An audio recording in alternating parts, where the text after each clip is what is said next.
নমস্কার, তন্ত্রমন্ত্রে আপনাকে স্বাগত। আত্মহত্যা বা বিষপানে মৃত্যু হলে কি গতি হয়?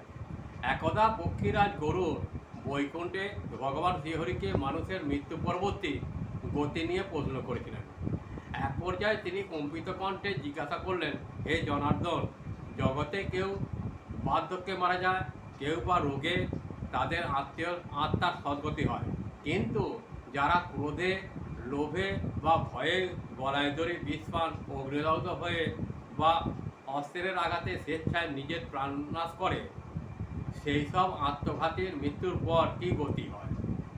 তাদের শ্রাদ্ধ বা পিণ্ডদান কতদিনে করতে হয়?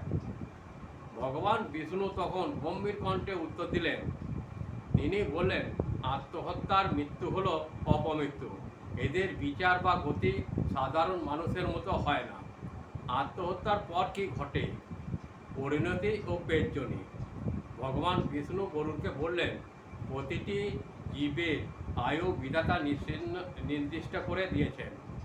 ধরুন কারুর আয়ু ছিল 70 বছর, কিন্তু সে হতাশাগ্রস্ত হয়ে তার 30 বছর বয়সে আত্মহত্যা করলো। বাকি 40 বছর তার আত্মা মুক্তি পায় না, স্বর্গেও যায় না, নরকেও যায় না।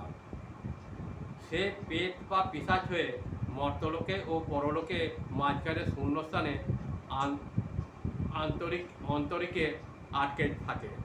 গরুড় পুরাণে এর বর্ণনা এইরূপ। বায়বীয় দেহ, স্থূল শরীর নষ্ট হয়ে গেলেও তার সূক্ষ্ম শরীর, যেমন মন, বুদ্ধি, অহংকার ও বাসনা থেকে যায়। তীব্র যন্ত্রণা, সে প্রচণ্ড ক্ষুধা ও তৃষ্ণায় ছটফট করে, কিন্তু স্থূল শরীর না থাকায় সে জল বা অন্ন গ্রহণ করতে পারে না। সে তার আত্মীয় স্বজনকে দেখতে পায়, কথাও বলতে চায়, কিন্তু কেউ তার কথা শোনে না। অন্ধকার ও ভয়, সে এমন এক স্তরে থাকে যেখানে সূর্যের আলো পৌঁছায় না।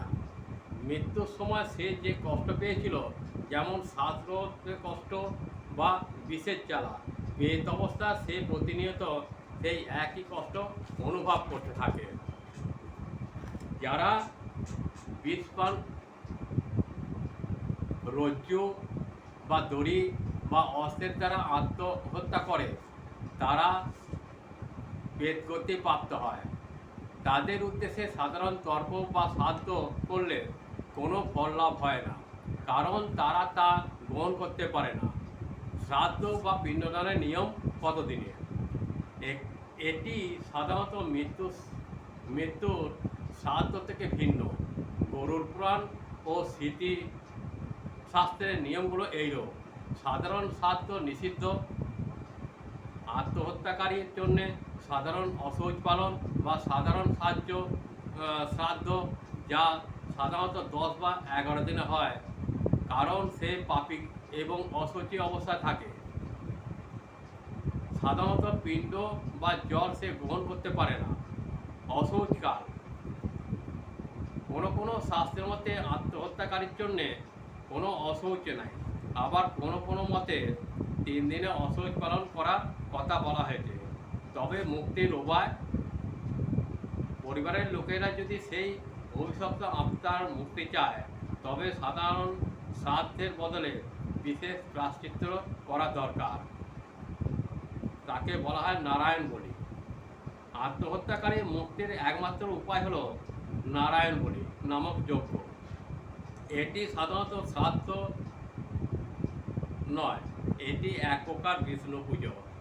1 বছর পূর্ণ হওয়ার পর এই কাজ করার নিয়ম। তবে আধুনিককালে এই বিশেষ প্রয়োজনে মৃত্যু 10 থেকে 12 দিনে কোনো পবিত্র তীর্থে, যেমন গয়া, কাশী ও ত্রিবেণী সঙ্গমে গিয়ে নারায়ণ বলি সম্পন্ন করা যায়। যতদিন না এই পুজো হচ্ছে, ততদিন সাধারণ শ্রাদ্ধ এই আত্মার কাছে পৌঁছায় না। যদি আমার এই প্রয়াসটি ভালো লাগে, তাহলে আমাকে একটা শেয়ার, লাইক ও সাবস্ক্রাইব করতে ভুলবেন না।